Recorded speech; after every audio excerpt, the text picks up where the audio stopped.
قرآن مجید کا اسلوب بیان دیکھیے کتنا دل آویز اور خوبصورت، اور مذہب اسلام کی خوبصورتی دیکھیے۔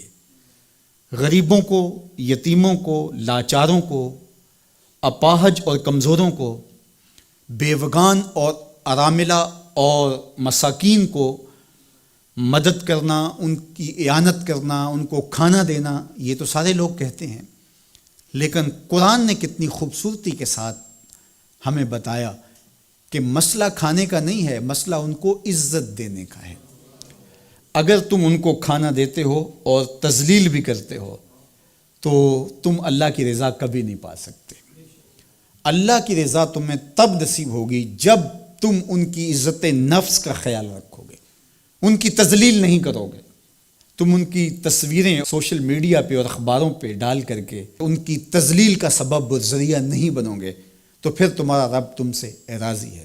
تو بات کھانا دینے کی نہیں ہے، قرآن کہتا ہے تم ان کی خدمت کرو، ان کو کھانا کھلاؤ، لیکن اس چیز کا تمہیں پہلے خیال ہونا چاہیے کہ تم ان کی عزت نفس کو مجروح نہ ہونے دینا۔ وَرَجُلٌ تَصَدَّقَ بِصَدَقَةٍ فَأَخْفَاهَا حَتَّى لَا تَعْلَمَ شِمَالُهُ مَا تُنْفِقُ يَمِينُهُ۔ میرے حضور نے فرمایا جس شخص نے صدقہ کیا اور اتنے مخفی انداز میں کیا کہ جو دائیں ہاتھ نے خرچ کیا بائیں ہاتھ کو اس کا پتہ ہی نہ چلا، قیامت کے دن جب کوئی سایہ نہیں ہوگا اللہ ایسے شخص کو اپنے عرش کا ٹھنڈا سایہ نصیب فرمائے گا۔ کتنی بڑی بات ہے۔ قرآن نے ہمیں سرًا و علانیہ دونوں طریقے بتائے ہیں۔ اعلانیہ بھی خرچ کر سکتے ہو، مخفی بھی خرچ کر سکتے ہو، لیکن اعلانیہ خرچ تم تب کرو گے جب کسی کی عزت نفس کا مسئلہ نہیں ہوگا۔ آپ مسجد کے لیے فنڈ مانگ رہے ہیں، کوئی بات نہیں، یہاں تو کوئی ایسا شخص نہیں ہے، لیکن کسی ایک شخص کو دے رہے ہیں تو پھر آپ کو اس بات کا خیال کرنا ہوگا، اس وقت پھر مخفی کرنا تمہارے لیے ضروری ہے۔ اسی طرح اگر تم ترغیب کے لیے کر رہے ہو تو کوئی بات نہیں ہے، لیکن اس میں بھی تم یہ خیال رکھو کہ ترغیب میں بھی کسی کا دل نہ دکھنے پائے، کسی کی تصویر نہ آنے پائے۔ ترغیب دلانے کے بہت سارے طریقے ہیں، لیکن ترغیب دلانے سے قبل اپنے دل سے سوال کر لو ترغیب کے پیچھے چھپی ہوئی کہیں ریاکاری تو نہیں ہے؟ چونکہ ریاکاری جو ہے یہ کالے پتھر پر کالے رنگ کی چونٹی چلے تو اس کی چال سے بھی زیادہ باریک ہے، تو یہ بڑی باریک چال ہے۔ تو بعض کا بندہ کہتا ہے میں تو ترغیب کے لیے کر رہا ہوں، لیکن اس کے پیچھے اس کا نفس کھڑا ہوتا ہے اور اس کے نفس پہ یہ شاک ہوتا ہے کہ وہ بغیر تشہیر کے کرے، تو وہ ترغیب کا نام لے کے اپنی اس ریاکاری کے اوپر ترغیب کا پردہ ڈالنا چاہتا ہے، لیکن ہوتی ریاکاری ہی ہے۔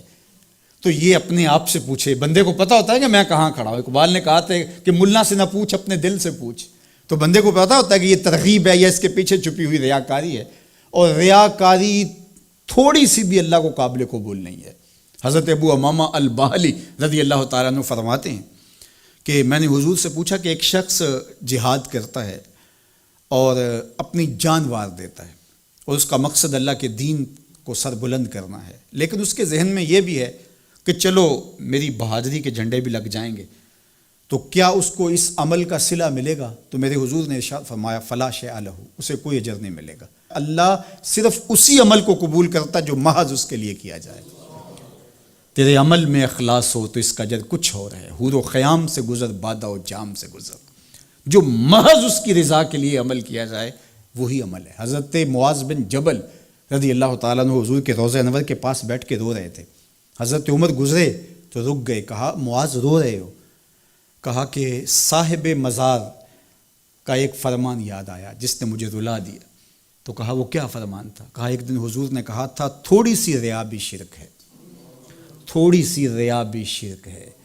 تو ضرور رکیے، آپ ترغیب کا نام لے رہے ہیں کہ میں ترغیب دینے کے لیے کر رہا ہوں، لیکن ذرا ایک لمحے کے لیے رک کے اپنے آپ سے سوال کر لیجئے ترغیب کے پردوں کے پیچھے چھپی ہوئی کہیں ریا تو نہیں ہے؟ اگر ریا کہیں چھپی ہے تو عمل ضائع ہو گیا، عمل برباد ہو گیا۔ کیتی کتری پئی کھو محمد تے سکہ بنیا زردہ، سب کچھ برباد ہو گیا۔ اس لیے محض اس کی رضا کے لیے ترغیب بھی اگر آپ کی نیت ہے تو اس سے قبل اچھی طرح اپنے آپ کو جانچ لیں کہ ہم کھڑے کہاں ہیں۔ اللہ اکبر۔ تو کہا کہ کلا بل لا تکرمون الیتیم، تمہارا مسئلہ یہ ہے کہ تم یتیم کی تکریم نہیں کرتے ہو، عزت نہیں دیتے ہو۔